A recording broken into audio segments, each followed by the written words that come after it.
하나님 말씀 역대상 21장 1절 다 같이 읽겠습니다.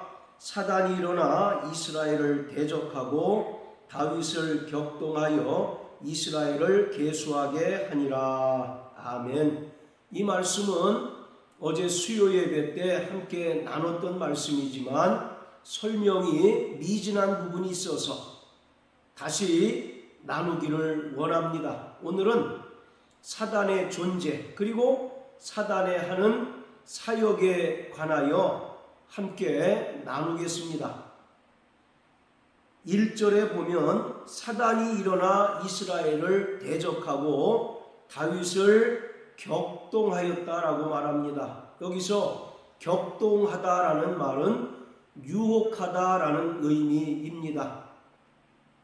사단은 철저히 하나님의 일을 반대하고 하나님의 백성들을 대적할 뿐만 아니라 하나님의 형상대로 지음받은 인간을 죄로 유혹함으로써 범죄하게 하고 타락하게 만들므로써 결국 영원한 사망에 이르게 하는 자입니다. 영원히 꺼지지 않는 지옥은 하나님께서 본래 타락한 천사인 사단을 위하여 예비하신 형벌의 장소입니다. 역대상 21장은 다윗의 인구조사 사건을 기록하였습니다. 그런데 역대상 21장 말고도 다윗의 인구조사를 기록한 또 다른 책이 있는데 그것이 사무엘하 24장입니다. 자, 사무엘하 24장 1절만 읽겠습니다. 여호와께서 다시 이스라엘을 향하여 진노하사 저희를 치시려고 다윗을 감동시키사 가서 이스라엘과 유다의 인구를 조사하라 하신지라.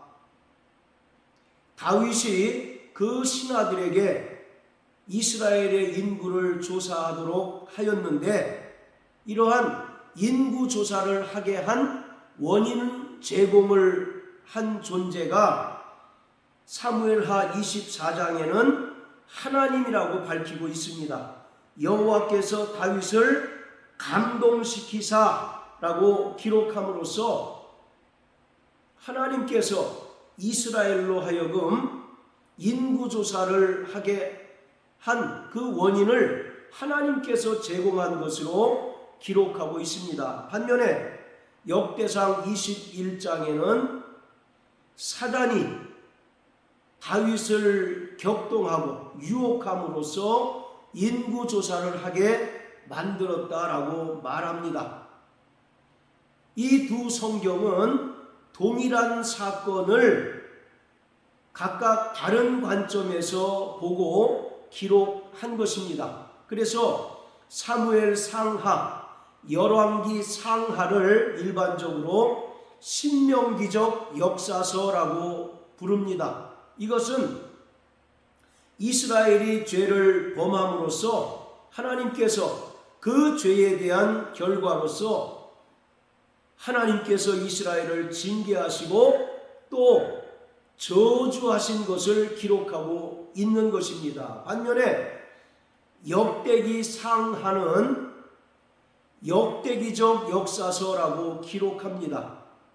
그래서 비록 이스라엘이 죄를 범하여 그 죄의 결과로 그들이 하나님께로부터 징계를 당하고 저주를 받았지만 하나님께서는 이스라엘을 버리신 것이 아니고 여전히 함께 하실 뿐만 아니라 이스라엘 백성들을 구원하실 것을 기록하고 있는 것이 역대기 상하입니다. 그렇기 때문에 우리는 얼핏 보면 동일한 사건들이 계속 반복되는 것으로 이해할 수 있지만 이스라엘의 역사를 바라보는 관점이 분명히 다르기 때문에 기록 목적 또한 분명히 다릅니다. 그렇기 때문에 기록한 내용들도 서로 다른 점을 우리가 발견할 수 있습니다. 자, 이처럼 사무엘하 24장에는 하나님께서 다윗을 감동시키셔서 인구조사를 하게 하신 것으로 기록하고 있지만, 역대기 21장은 사단이 다윗을 유혹함으로써 인구조사를 한 것으로 기록하고 있습니다. 이 둘 사이를 우리가 어떻게 이해를 해야 할까요? 우리는 일반적으로 사단, 곧 마귀라고 하는 존재를 하나님과 동급, 그리고 하나님과 동등한 존재쯤으로 과대평가하고 있습니다. 그렇지만 성경은 사단, 곧 마귀 역시 하나님으로부터 지음을 받은 피조물에 불과하다는 것을 말하고 있습니다. 그렇기 때문에 결코 사단, 곧 마귀는 하나님과 동급일 수 없고 또 하나님과 동등한 존재일 수 없습니다. 오직 하나님과 동등된 존재는 하나님 아들 예수 그리스도밖에 없습니다. 그리고 이 사단 역시 하나님께로부터 지음을 받은 피조물이기에 하나님께서 허용하신 범위 내에서, 즉 하나님의 섭리 안에서 그가 맡은 역할을 감당하는 피조물일 뿐이라는 사실을 우리는 분명하게 알아야 합니다. 그가 하나님의 뜻을 초월해서 하나님의 일을 반대하고 또 하나님의 백성을 대적하거나 인간들을 죄로 유혹하는 것이 아니라 하나님께서 허용하신 범위 내에서 제한적으로, 그리고 하나님의 섭리 안에서 악역을 감당하는 자라는 사실을 우리가 분명하게 알아야 합니다. 자, 욥기서 1장을 다 같이 보시겠습니다.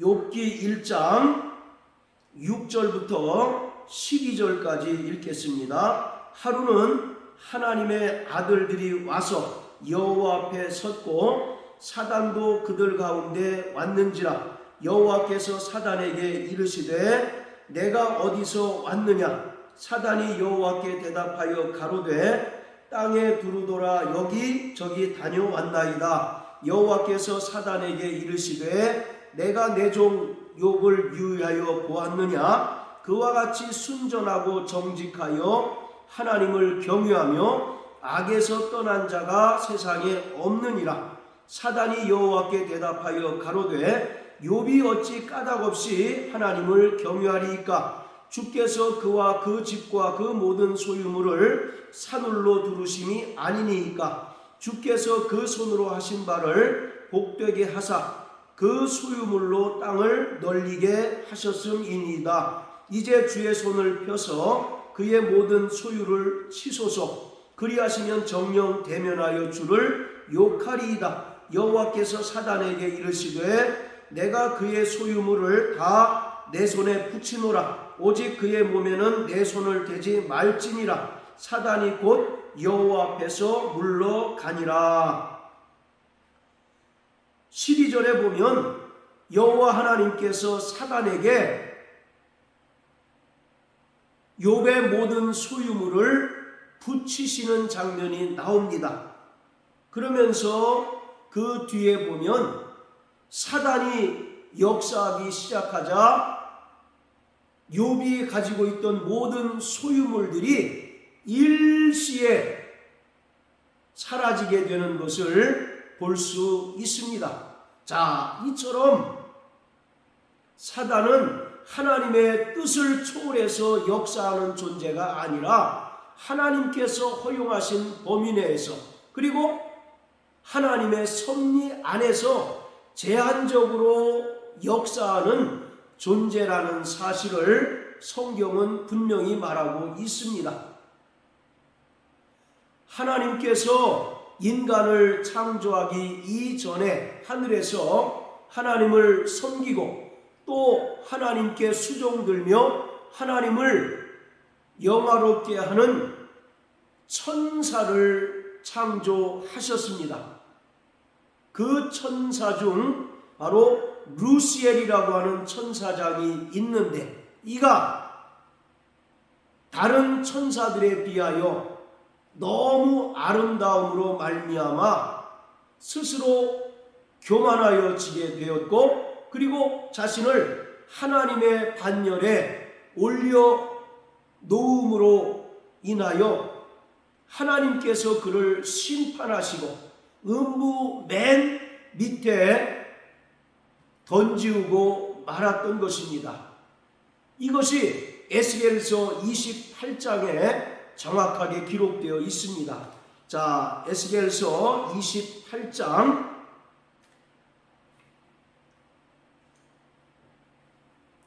자, 28장 12절부터 17절까지 읽겠습니다. 인자야, 두로왕을 위하여 애가를 지어 그에게 이르기를, 주 여호와의 말씀에 너는 완전한 인이었고 지혜가 충만하며 온전히 아름다웠도다. 내가 옛적에 하나님의 동산 에덴에 있어서 각종 보석 곧 홍보석과 황보석과 금강석과 황옥과 홍만호와 창옥과 청보석과 남보석과 홍옥과 황금으로 단장하였으며, 내가 지음을 받던 날에 너를 위하여 소고와 비파가 예비되었었도다. 너는 기름 부음을 받은 덮는 그룹이며, 내가 너를 세우매 내가 하나님의 성산에 있어서 화강석 사이에 왕래하였었도다. 내가 지음을 받던 날로부터 내 모든 길에 완전하더니 마침내 불의가 드러났도다. 내 무역이 풍성함으로 내 가운데 강포가 가득하여 내가 범죄하였도다. 너 덮는 그룹아, 그러므로 내가 너를 더럽게 여겨 하나님의 산에서 쫓아내었고 화강석 사이에서 멸하였도다. 내가 아름다움으로 마음이 교만하였으며 내가 영화로움으로 내 지혜를 더럽혔으며 내가 너를 땅에 던져 열왕 앞에 두어 그들의 구경거리가 되게 하였도다. 바로 사단은 타락한 천사입니다. 그가 본래 하나님을 영화롭게 하고 또 하나님을 찬양하는 천사로 지음을 받았지만 자신의 아름다움에 스스로 도취되고 또 교만함으로 말미암아 자신을 하나님과 동등한 반열에 올려놓고 무천사들로부터 섬김을 받으려고 했기에 하나님께서 이 천사를 용서치 않으시고 땅에 던져 바로 열왕 앞에 그들의 구경거리가 되게 하였다라고 말합니다. 그리고 16절에는 내가 너를 더럽게 여겨 하나님의 산에서 쫓아내었고 화강석 사이에서 멸하였다라고 말씀합니다. 유다서 1장에 보면 자기 지위를 지키지 않고 자기 처소를 떠난 천사를 하나님께서 용서치 않으시고 영원한 심판의 날까지 결박하시고 어두운 구덩이에 가두셨다라고 말씀하고 있습니다. 이처럼 사단은 본래 하나님께서 지으신 천사로서 하나님을 수종들고 또 하나님을 섬기고 하나님을 찬송하도록 지음을 받았지만 타락함으로써 하나님께 심판받은 존재입니다. 그리고 이 타락한 천사인 사단 곧 마귀가 땅에 쫓겨 내려와서 하나님의 형상대로 지음받은 인간들을 죄로 말미암아 유혹함으로써 하나님과 원수되게 하였습니다. 그래서 창세기 3장에 보면 하나님께서 지으신 들짐승 중에 뱀이 가장 간교하였다라고 말합니다. 사단이 뱀을 통하여 첫사람 아담과 하와를 유혹하였습니다. 먼저 하와에게 다가가서 왜 하나님께서 선악을 알게 한 나무의 실과를 먹지 말라고 한 줄 아느냐? 그 실과를 먹는 날에는 너희 눈이 밝아져서 하나님과 같이 될까봐 하나님께서 금하신 것이다 라고 하와를 유혹하였습니다. 그리고 하와가 뱀의 말을 듣자 선악을 알게 한 나무의 실과가 보암직도 하고 먹음직도 하고 지혜롭게 할 만큼 탐스럽기도 하여서 그가 먼저 먹고 자기 남편에게도 주었습니다. 이 불순종으로 말미암아 세상에 죄가 들어오고 또 죄로 말미암아 세상에 사망이 들어와서 사망이 모든 사람 위에 왕노릇하게 되었습니다.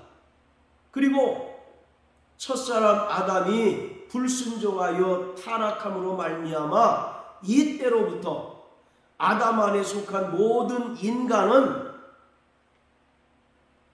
마귀에게 죗값에 팔려서 일생에 죽기를 두려워하며 죄의 종노릇하며 살아가는 신세가 되어버리고 말았습니다. 따라서 하나님의 아들 예수 그리스도는 마귀의 일을 멸하시기 위하여 이 땅에 오셨습니다. 요한일서 3장 8절에 보면 죄를 짓는 자는 마귀에게 속하나니 마귀는 처음부터 범죄함이니라. 하나님의 아들이 나타나신 것은 마귀의 일을 멸하려 하십니다 라고 말합니다. 첫사람 아담이 죄를 범하기 이전에 이미 하늘에서 천사의 타락이 있었고 이것이 성경에서 말하는 죄의 기원이라고 말합니다. 그리고 마귀는 하나님의 형상대로 지음받은 첫사람 아담과 하와를 유혹하여 하나님께 불순종하고 죄를 범하고 타락하게 만들었습니다. 이처럼 사단 곧 마귀는 철저히 하나님의 백성들을 대적하고 하나님의 형상대로 지음받은 인간들을 유혹함으로써 범죄케 하고 타락하게 하고 결국 사망에 이르게 하는 존재라는 사실을 우리는 분명하게 알아야 합니다. 자, 야고보서 1장을 다 같이 읽겠습니다. 야고보서 1장 12절부터 15절까지 시험을 참는 자는 복이 있도다. 이것에 옳다 인정하심을 받은 후에 주께서 자기를 사랑하는 자들에게 약속하신 생명의 면류관을 얻을 것임이니라. 사람이 시험을 받을 때에 내가 하나님께 시험을 받는다 하지 말지니 하나님은 악에게 시험을 받지도 아니하시고 친히 아무도 시험하지 아니하시느니라. 오직 각 사람이 시험을 받는 것은 자기 욕심에 끌려 미혹됨이니 욕심이 잉태한 즉 죄를 낳고 죄가 장성한 즉 사망을 낳느니라. 여기 보면 두 가지 종류의 시험이 나옵니다. 하나님께서 성도들을 향하여 하시는 시험이 있고 또 하나는 마귀가 인간들에게 하는 시험이 있습니다. 하나님께서도 인간들을 성도들을 시험하십니다. 그런데 하나님께서 하시는 시험은 유혹으로서의 시험이 아니라 성도들을 연단케 하고 그 믿음을 더욱더 강하게 만드는 시련, 고난입니다. 이것은 성도들을 실족케 하기 위한 것이 아니라 더욱더 믿음이 연단되어지고 강한 믿음이 되어질 뿐만 아니라 그 하나님의 시험을 견딘 자들에게 하나님께서 놀라운 은혜와 사랑을 베푸시기 위하여 때로는 하나님께서 고난이라고 하는 방법을 통해서 성도들을 시험하십니다. 반면에 13절, 14절에 나오는 시험은 죄의 유혹으로서의 시험을 말합니다. 이것은 철저히 마귀가 하는 시험으로서 마귀는 사람 속에 있는 육체의 정욕, 죄의 소욕들을 부추김으로써 죄를 사모하게 하고 또 죄를 범하게 하고 타락하게 함으로써 결국 사망에 이르게 합니다. 그래서 14절, 15절에 보면 각 사람이 시험을 받는 것은 자기 욕심에 끌려 미혹됨이니라고 말합니다. 마귀는 끊임없이 성도들 안에 있는 죄의 소욕들을 충동질합니다. 끊임없이 죄의 소욕들을 부추김으로써 죄를 열망하게 하고 죄를 사모하게 만들므로써 결국 범죄하게 하고 또 습관적으로 반복적으로 죄를 짓게 만들어서 최종적으로 영원한 사망에 이르게 합니다. 그래서 15절에 보면 욕심이 잉태한 즉 죄를 낳고 죄가 장성한 즉 사망을 낳는다라고 말합니다. 사단 곧 마귀는 철저히 시험하는 자입니다. 그리고 계시록 12장 9절의 말씀처럼 온 천하를 꿰는 자입니다. 마귀는 심지어 하나님의 아들 예수마저도 광야에서 3번이나 시험하였던 것을 우리가 압니다. 마태복음 4장에 보면 예수님께서 공생애를 시작하실 때 40일을 금식하시고 줄이셨습니다. 그때 시험하는 자 마귀가 나타나서 하나님 아들 예수 그리스도를 3번씩이나 시험을 하였습니다. 그런데 그때마다 예수님께서는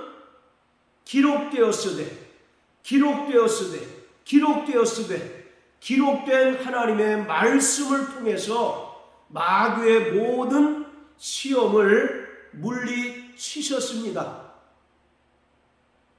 이것이 우리가 마귀의 시험을 이길 수 있는 분명한 지름길이라는 사실을 주님께서 보여주셨던 것입니다. 창세기 3장에서 첫사람 아담과 하와가 마귀의 유혹으로 인하여 범죄하고 타락함으로써 실패하였지만 마지막 아담으로 오신 예수 그리스도께서는 마귀의 유혹을 철저히 기록된 말씀을 통하여 시험을 이기심으로 말미암아 인간들을 구원해 주셨고 또 구원받은 성도들에게 마귀의 시험을 이길 방법을 제시해 주셨습니다. 마귀는 끊임없이 우리 안에 있는 죄의 소욕들을 충동질하고 또 부추김으로써 구원받은 성도랄지라도 습관적으로 반복적으로 죄를 범하게 만듭니다. 그렇기 때문에 구원받은 성도들은 죄와 싸우게 피 흘리기까지 싸워야 합니다. 베드로후서 2장에 보면 진자는 이긴 자의 종이 되리라고 말씀하고 있습니다. 우리는 과거에 마귀의 유혹을 받아 죗값으로 마귀에 팔려 그의 종 노릇하던 자들이었으나 예수 그리스도께서 십자가에 달려 죽으시고 부활하셔서 마귀의 사망 권세를 깨뜨리시고 마귀 아래서 종 노릇하는 우리를 구원해 주셨습니다. 그러기에 구원받은 성도들 또한 이 땅을 살아가는 동안 치열하게 우리 안에 있는 죄의 소욕들과 싸워 이겨야 합니다. 그런데 죄의 소욕과 싸워 이길 수 있는 유일한 방법은 철저히 기록된 말씀을 의지하고 또 진리의 영이신 성령의 인도를 받는 것입니다. 예수님께서도 40일간 금식하시고 줄이셨을 때 마귀가 나타나서 3번씩이나 시험하였지만 기록된 말씀을 통해서 마귀의 시험을 이기셨던 것처럼 구원받은 성도들 역시 기록된 말씀을 의지하고 또 진리의 영이신 성령의 인도하심을 받고 늘 깨어 기도할 때 마귀의 시험을 이길 수 있고 우리 안에 있는 죄의 소욕들을 능히 제어하고 승리할 수 있습니다. 디모데전서 4장 5절에 보면 말씀과 기도로 거룩하여진다라고 말합니다. 우리는 늘 기록된 말씀을 의지하고 또 성령으로 무시로 기도함으로써 마귀의 모든 시험을 이기고 죄와 싸워 승리하는 자가 되어야 합니다. 이러한 삶을 살아내는 저와 여러분들 되시길 주의 이름으로 축복합니다. 할렐루야.